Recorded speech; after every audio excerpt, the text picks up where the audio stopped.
ಜನನಾಯಕನ್ ಇದು ವಿಜಯ್ ಅವರ ಚಿತ್ರರಂಗದಲ್ಲಿ ನಟನೆ ಮಾಡಿರುವಂತಹ ಕೊನೆಯ ಚಿತ್ರ. ಅದಿನ್ನೂ ಕೂಡ ರಿಲೀಸ್ ಆಗಬೇಕು. ನಾಳೆಯಿಂದ ತಮಿಳುನಾಡಿನಲ್ಲಿ ದಳಪತಿ ರಾಜ್ಯಭಾರ ಆರಂಭವಾಗುತ್ತೆ. ನಾಳೆಯಿಂದ ನೆಹರು ಕ್ರೀಡಾಂಗಣದಲ್ಲಿ ಪ್ರಮಾಣ ವಚನ ಕಾರ್ಯಕ್ರಮ ಇರೋದು. ಚೆನ್ನೈನಲ್ಲಿ ಈಗಾಗಲೇ ಪದಗ್ರಹಣಕ್ಕೆ ಸ್ಟೇಡಿಯಂನಲ್ಲಿ ಸಕಲ ರೀತಿಯಾದಂಥ ತಯಾರಿಯನ್ನ ಮಾಡಿಕೊಂಡಿದ್ದಾರೆ. ಯಾವ ಕ್ಷಣದಲ್ಲಾದರೂ ಆಗಬಹುದು ಅನ್ನೋ ಕಾರಣಕ್ಕೋಸ್ಕರ ಅದ್ಧೂರಿಯಾಗಿನೇ ಪ್ರಮಾಣ ವಚನ ಸ್ವೀಕಾರವನ್ನ ವಿಜಯ್ ಅವರು ಮಾಡಲಿದ್ದಾರೆ. ತಮಿಳುನಾಡಿನ 22ನೇ ಸಿಎಂ ಆಗಿ ಪ್ರತಿಜ್ಞಾ ವಿಧಿಯನ್ನ ಸ್ವೀಕಾರ ಮಾಡಲಿದ್ದಾರೆ. ನಾಳೆಯಿಂದ ತಮಿಳುನಾಡಲ್ಲಿ ದಳಪತಿ ವಿಜಯ್ ಹೋಗಿ ಸಿಎಂ ವಿಜಯ್ ಆಗಲಿದ್ದಾರೆ. CM Joseph Vijay. ಸೊ ಈಗ ಇವತ್ತಿನ ದೃಶ್ಯಾವಳಿಗಳನ್ನು ತೋರಿಸ್ತಾ ಇದ್ದೀವಿ. ರಾಜ್ಯಪಾಲರ ಭೇಟಿ ಆಗುತ್ತೆ ಆಗಲ್ಲ, ಯೂಟರ್ನ್ ತೊಗೊಂಡು ಹೋಗ್ಬಿಟ್ರು ಅಂತೆಲ್ಲ ಇತ್ತು. ಕೊನೆಗೆ ವಾಪಸ್ ಕರೆಸ್ಕೊಂಡು ಮಾತನಾಡಿರುವಂಥ ದೃಶ್ಯ ಇದು ಲೋಕಭವನ ಚೆನ್ನೈಂದು. ಸೊ ನಿಮಗೆ ಇವತ್ತಿನ ದೃಶ್ಯಾವಳಿಗಳನ್ನು ತೋರಿಸ್ತಾ ಇದ್ದೀವಿ. ಏನಾಯಿತು ಇವತ್ತು ಫೈನಲ್ ಆಗಿ ಅಂತ ಹೇಳಿ. ಫೈನಲ್ ಆಗಿ ಇವತ್ತು ಹೋಗಿ ಕೊಟ್ಟು ಯಾರೆಲ್ಲ ನನಗೆ ಬೆಂಬಲವನ್ನು ಕೊಟ್ಟಿದ್ದಾರೆ ಅನ್ನುವಂಥದ್ದನ್ನು ಕ್ಲಿಯರ್ ಆಗಿ ಕೊಟ್ಟ ನಂತರ ಹಕ್ಕು ಮಂಡನೆಯನ್ನು ಮಾಡಿದರು. ಅದಕ್ಕೆ ಓಕೆ ಡನ್ ಅಂತ ಹೇಳಿದರು. ನಾಳೆ ಪ್ರಮಾಣ ವಚನ ಕಾರ್ಯಕ್ರಮ ಇಟ್ಕೊಂಡಿದ್ದಾರೆ. ನಾಳೆ ಪ್ರಮಾಣ ವಚನ ಕಾರ್ಯಕ್ರಮದಲ್ಲಿ ರಾಜ್ಯಪಾಲರು ಬಂದು ಅವರಿಗೆ ಬೋಧಿಸ್ತಾರೆ ಪ್ರತಿಜ್ಞಾ ವಿಧಿಯನ್ನು. ತದನಂತರ ಅವರು ತಮಿಳುನಾಡಿನ 22ನೇ ನೂತನ ಮುಖ್ಯಮಂತ್ರಿಯಾಗಿ ಅಧಿಕಾರವನ್ನು ವಹಿಸಿಕೊಳ್ತಾರೆ. ಸೋಮವಾರದಿಂದ ಅವರ ಅಧಿಕಾರ ಆರಂಭವಾಗುತ್ತೆ. ಕ್ಷಣದಿಂದನೇ ಆರಂಭವಾಗುತ್ತೆ ಆ್ಯಕ್ಚುಲಿ. ಬಟ್ ಏನೇ ಇದ್ರೂ ಕೂಡ ಅವರಿಗೆ ಸವಾಲುಗಳು ಮಾತ್ರ ಸಣ್ಣ ಪುಟ್ಟದ್ದೇನಲ್ಲ, ಸಣ್ಣ ಪುಟ್ಟದಲ್ಲ, ಹಂಗು ಹಿಂಗು ನಿಭಾಯಿಸ್ಕೊಳ್ಳುವಂಥದ್ದಲ್ಲ. ರಾಜ್ಯದಲ್ಲಿ ನಿಮಗೆ ಕುಮಾರಸ್ವಾಮಿ ಅವರು ಕಾಂಗ್ರೆಸ್ ಜೊತೆಗೆ JDS ಅಧಿಕಾರವನ್ನು ಮಾಡಿಕೊಂಡಾಗ ಕೊನೆಗೆ ಕಣ್ಣೀರು ಹಾಕೊಂಡು ವಿದಾಯದಲ್ಲಿ ನಡ್ಕೊಂಡು ಹೋಗುವಂಥ ಬಂತು. ಯಾಕೆ ಬಂತದು ಆಮೇಲೆ ಬರೋಣ. ನೂತನ ಸಿಎಂ ವಿಜಯ್ಗೆ ರಾಜ್ಯಪಾಲರು ಅಭಿನಂದನೆಯನ್ನ ಸಲ್ಲಿಸಿದ್ದಾರೆ. ವಿಜಯ್ ಕೊಟ್ಟ ಬಹುಮತ ಸಾಕ್ಷಿಯನ್ನ ಒಪ್ಪಿದ್ದಾರೆ ರಾಜ್ಯಪಾಲರು. ನಾಳೆ ಮಧ್ಯಾಹ್ನ ವಿಜಯ್ ಪದಗ್ರಹಣ ನಡೆಯುತ್ತೆ.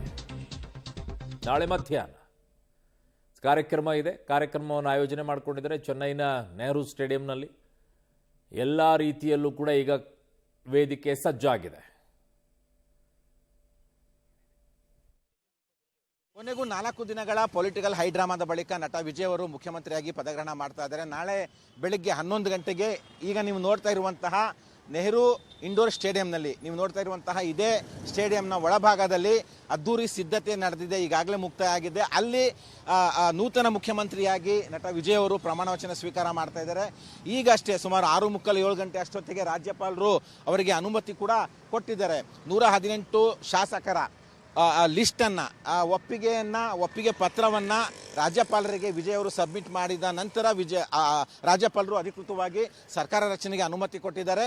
ಆ ಹಿನ್ನೆಲೆಯಲ್ಲಿ ಮಾರನೇ ದಿನ ಅಂದರೆ ನಾಳೆನೇ ಬೆಳಗ್ಗೆ 11:30ಕ್ಕೆ ನಟ ವಿಜಯ್ ಅವರು CM ಆಗಿ ಪದಗ್ರಹಣ ಮಾಡ್ತಾ ಇದ್ದಾರೆ. ಈ ಒಂದು ಪದಗ್ರಹಣ ಕಾರ್ಯಕ್ರಮಕ್ಕೆ ಕಾಂಗ್ರೆಸ್ನ ಹಿರಿಯ ನಾಯಕರಾದ ಮಲ್ಲಿಕಾರ್ಜುನ್ ಖರ್ಗೆ ಅವರು ಕೂಡ ಬರ್ತಾ ಇದ್ದಾರೆ. ರಾಹುಲ್ ಗಾಂಧಿ ಅವರು ಕೂಡ ಬರೋ ಸಾಧ್ಯತೆ ದಟ್ಟವಾಗಿರುವಂಥದ್ದು. ಜೊತೆಗೆ ಬೇರೆ ಬೇರೆ ಅತಿಥಿ ಗಣ್ಯರು ಕೂಡ ಬರ್ತಾರೆ.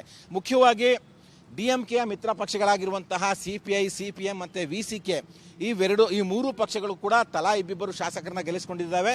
ಈ ಮೂರು ಪಕ್ಷಗಳು ಕೂಡ ತಮ್ಮ 6 ಶಾಸಕರ ಬಲವನ್ನು, ಅಷ್ಟೇ ಕೊರತೆ ವಿಜಯ್ ಅವ್ರಿಗೂ ಕೂಡ ಇತ್ತು, ಅಷ್ಟೇ ಶಾಸಕರ ಕೊರತೆ, 6 ಶಾಸಕರ ಬಲವನ್ನು ವಿಜಯ್ ಅವರಿಗೆ ಕೊಡ್ತಾ ಇದ್ದಾರೆ. ಈ ಮೂರು ಪಕ್ಷಗಳು ಕೂಡ ಇದೆಲ್ಲದರ ಪರಿಣಾಮವಾಗಿ ಇವತ್ತು ಫೈನಲ್ ಆಯಿತು. ನಟ ವಿಜಯ್ ಅವರು CM ಆಗ್ತಾ ಇದ್ದಾರೆ, ಜೊತೆಗೆ ಬಹುಮತ ಸಾಬೀತು ಮಾಡಿದ್ದಾರೆ. ಅವರು ಮುಖ್ಯಮಂತ್ರಿಯಾಗಿ ಮುಂದುವರಿತಾರೆ ಅನ್ನುವಂಥ ಫೈನಲ್ ಆದ ಹಿನ್ನೆಲೆಯಲ್ಲಿ ನಾಳೆನೇ ಪದಗ್ರಹಣ ಕಾರ್ಯಕ್ರಮ ಕೂಡ ಇಟ್ಕೊಳ್ಳಲಾಗಿದೆ. ನಾಳೆ 11ವರೆಗೆ ಪದಗ್ರಹಣ ಕಾರ್ಯಕ್ರಮ ಇದೆ. ರಾಜ್ಯಪಾಲರು ನಾಳೆ 11ವರೆಗೆ ನಟ ವಿಜಯ್ ಅವರಿಗೆ ಬಂದು ಪ್ರಮಾಣ ವಚನ ಬೋಧನೆ ಮಾಡ್ತಾರೆ. ವಿಜಯ್ ಅವ್ರ ಜೊತೆ ಅವ್ರದ ಸಂಪುಟದಲ್ಲಿ ಒಂದಷ್ಟು ಜನ ಸಚಿವರಾಗಿಯೂ ಕೂಡ ನಾಳೆ ಪ್ರಮಾಣ ವಚನ ಸ್ವೀಕಾರ ಮಾಡಿಕೊಳ್ಳುವ ಸಾಧ್ಯತೆ ಇದೆ. ಒಟ್ಟಾರೆಯಾಗಿ ಇವತ್ತು ಕೂಡ ಇಡೀ ಹೈಡ್ರಾಮಾ ನಡೀತು. ಕಳೆದ 4 ದಿನಗಳಿಂದಲೂ ಕೂಡ ಹೈಡ್ರಾಮಾ ನಡೀತಾ ಇತ್ತು. ಒಟ್ಟಾರೆಯಾಗಿ ಕೊನೆಗೂ ಕೂಡ ಜನಾದೇಶ ಪ್ರಕಾರವಾಗಿ ನಟ ವಿಜಯ್ ಅವರು ಮುಖ್ಯಮಂತ್ರಿ ಆಗೋದಕ್ಕೆ ಹೋಗ್ತಾ ಇದ್ದಾರೆ. ನಾಳೆಯಿಂದ ತಮಿಳುನಾಡಿನಲ್ಲಿ ಜನನಾಯಕನ ಆಡಳಿತ ಆರಂಭ ಆಗ್ತಾ ಇದೆ. ಕ್ಯಾಮರಾಮನ್ ರವಿ ಜೊತೆ ಮಸೂದ್, ಪಬ್ಲಿಕ್ ಟಿವಿ, ಚೆನ್ನೈ. ಯಾವ ರೀತಿಯಾಗಿ ತಯಾರಿ ಆಗಿದೆ, ಹೇಗೆ ಸಂಭ್ರಮಾಚರಣೆಯನ್ನ ಮಾಡಿದ್ದಾರೆ, ಆ ಸ್ಟೇಡಿಯಂನಲ್ಲಿ ಹೇಗೆ ತಯಾರಿ ಆಗಿದೆ, ಎಲ್ಲ ದೃಶ್ಯಾವಳಿಗಳು ನಿಮ್ಗೆ ತೋರಿಸ್ತಾ ಇದ್ದೀವಿ. ಏನಾದರೂ ಕೂಡ ಜಗ್ಗು ಹೋಗಿಲ್ಲ, ಬಿಡು ಹೋಗಿಲ್ಲ. 10,000 ಜನ ಅಲ್ಲಿ ಕೂತ್ಕೊಳ್ಳುವಂಥ ಕೆಪಾಸಿಟಿ ಇದೆ ಅಂತ ಹೇಳ್ತಾ ಇದ್ದಾರೆ ಸ್ಟೇಡಿಯಂನ ಒಳಗಡೆಗೆ. ಈಗಾಗಲೇ ಅದರ ತಯಾರಿಯನ್ನು ಮಾಡ್ಕೊಂಡು ಇಟ್ಕೊಂಡಿದ್ದಾರೆ. ಅಧಿಕಾರ ಮೊನ್ನೆ ರಿಸಲ್ಟ್ ಬಂದ ತಕ್ಷಣವೇ ಈ ಸ್ಟೇಡಿಯಮನ್ನು ಫಿಕ್ಸ್ ಮಾಡಿಟ್ಟಿದ್ರು. ಅವಾಗಿನಿಂದಲೂ ಕೂಡ ರೆಡಿ ಆಗಿದೆ. ಯಾಕೆ ಅಂತಂದರೆ ಯಾವಾಗ ಬೇಕಾದರೂ ಕೂಡ ಪ್ರಮಾಣ ವಚನ ಕಾರ್ಯಕ್ರಮ ಆಗಬಹುದು ಅನ್ನೋ ಕಾರಣಕ್ಕೋಸ್ಕರ. ಹಾಗಾಗಿ ಯಾರನ್ನೂ ಕೂಡ ಒಳಗಡೆಗೆ ಬಿಡ್ತಾ ಇಲ್ಲ, ಸ್ಟೇಡಿಯಂ ಒಳಗಡೆಗೆ ಯಾರನ್ನೂ ಬಿಡ್ತಾ ಇರಲಿಲ್ವಂತೆ ಅಲ್ಲಿ, ಯಾಕೆಂದರೆ ಭದ್ರತೆಯ ದೃಷ್ಟಿಯಿಂದ.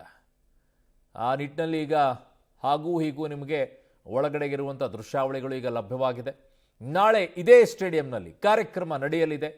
ತಮಿಳುನಾಡಿನ 22ನೆಯ ಮುಖ್ಯಮಂತ್ರಿಯಾಗಿ ಪ್ರಮಾಣ ವಚನವನ್ನು ಸ್ವೀಕಾರ ಮಾಡಲಿದ್ದಾರೆ ದಳಪತಿ ವಿಜಯ್.